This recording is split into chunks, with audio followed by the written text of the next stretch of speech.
Hi, I'm Dave Vickers and welcome to the Photo Show.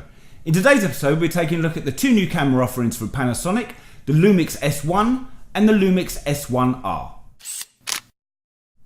Now 2018 was the year of the full frame mirrorless camera, with both Nikon and Canon launching full frame mirrorless systems. And it looks like this trend is set to continue, with Panasonic now jumping into the full frame market with two new offerings, the S1 and the S1R. Now, very similar to the way that Nikon launched two models last year with the Z6 and the Z7, Panasonic are launching two cameras that on the outside look very similar. Body-wise, both cameras share the same body, and it's larger than most other mirrorless offerings. It's actually almost a similar size to a Nikon D50, so it's coming closer to a DSLR size than a traditional mirrorless camera. It looks like the Panasonic are launching these two models aimed at two different markets. The S1 is much more geared towards videography, whereas the S1R is much more aimed at the professional stills photographer. Now, as I said, these cameras are very similar externally, but it's on the inside and some of the features that differentiate the two. So let's start with the sensor.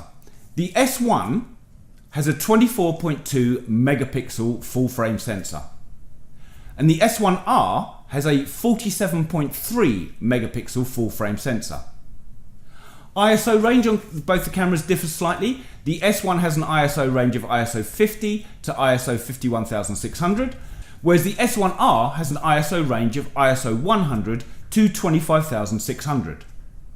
Now, one of the things that Panasonic have done on this camera is added a new lens mount. They're using the L lens mount system, which comes over from Leica, and this will enable you to use Panasonic, Leica and Sigma lenses. So the availability of lenses for this camera is going to be quite extensive.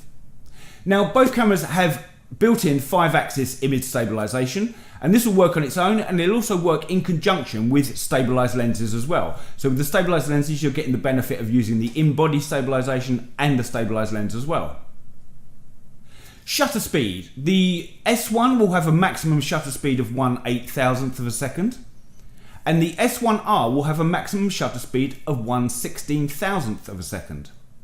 Now, one of the other things to mention on this camera is that both the S1 and the S1R have a flash sync speed of 1/320th of a second, which is a raise up above most other cameras. Most other cameras have a flash sync speed of 1/200th or 1/250th of a second. So you get an extra stop on this camera of flash synchronization.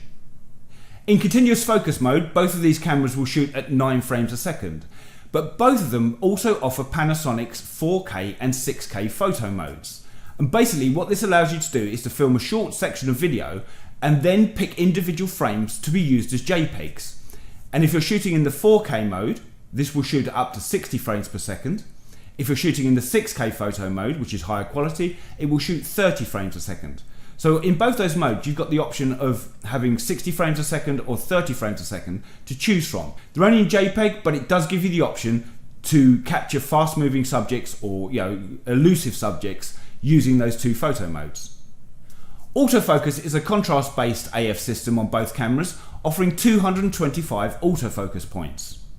There's also tracking modes with the autofocus that will allow you to track eyes, face, body, and now animals as well. So if you're shooting wildlife, the camera will be able to recognise that it's an animal you photograph and then be able to track that as you're working.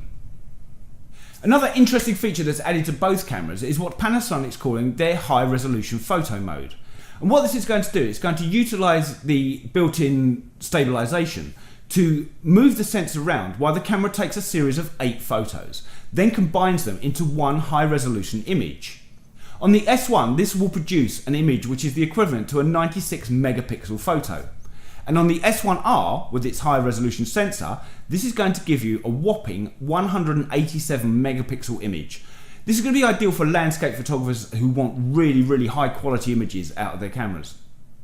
Now, being a mirrorless camera, both the S1 and the S1R are going to have an electronic viewfinder.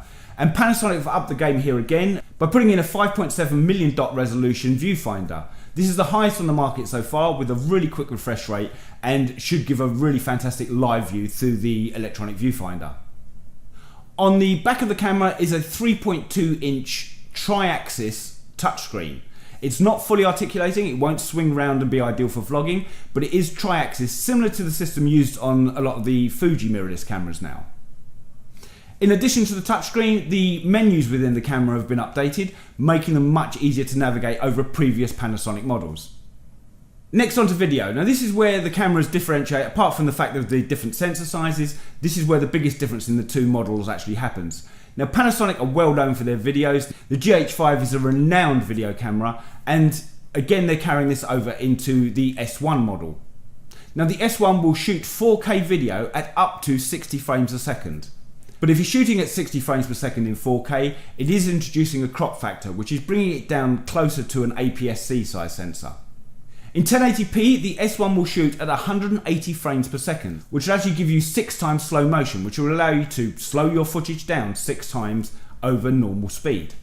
If you're shooting in 4K on the S1 up to 30 frames per second, there's no recording limit time. You can continually film all the way through, much like you can on the GH5. The S1R, which is geared much more towards still photography, will still shoot 4K at up to 60 frames per second. And because it has the larger size sensor, there is no crop factor involved in that. The one caveat with the S1R shooting at 4K is that there's a 15-minute time limit on what you can shoot, whereas the S1R is unlimited shooting at 4K up to 30 frames per second. The S1R has a 15-minute time limit. Card slots. Now this has been a big bone of contention with mirrorless cameras that were released in 2018. Both Canon and Nikon released their flagship mirrorless cameras with a single card slot. Now Panasonic has addressed this, and both the S1 and the S1R have dual card slots. There's one slot for an SD card and one slot for an XQD card. So hopefully that will keep the critics happy when they've been complaining about single card slots in mirrorless cameras. The Panasonic S1 and S1R both have dual card slots. Now, as I mentioned earlier, both cameras are using the new L mount, and they're going to be released with 3 lenses straight away. There's a 24 to 105mm f4 image stabilized lens. This one will also be available as the kit lens if you buy the camera in a bundle. There's going to be a 70 to 200mm, again f4 lens with image stabilization available, and a 50mm f1.4. Panasonic have also said that by 2020 there will be 10 more lenses available to use on the new S system cameras. But as I said earlier, because it's using the L mount, you've not only got the choice of the Panasonic lenses, you've also got the choice of Leica lenses and Sigma lenses as well. So the range of lenses available straight off the bat for both the S1 and the S1R is wider than you would get on, say, the Sony or the Nikon at the moment. Both cameras are going to be available as of April 2019. Price-wise, the S1 is going to be £2,199, which equates to about $2,500. That's for the body only. The higher spec S1R is going to be available at £3,399, which is around $3,700. Again, that's for the body only. Both cameras will be available as a bundle, and they'll be bundling it with the 24 to 105mm lens. So there we go, that concludes our look at the two new offerings from Panasonic, the Lumix S1 and the Lumix S1R. Now what do you think? Do you think these cameras are offering enough to compete with the likes of Nikon and Sony? Do you think photographers are likely to jump into the Panasonic system as opposed to choosing something like the Nikon Z7 or Z6 or Sony's A7 or A7R? Let me know what you think in the comments below. I'd be really interested to hear your opinions. For now, I'm Dave Vickers, this is The Photo Show. Thanks for watching, see you next time.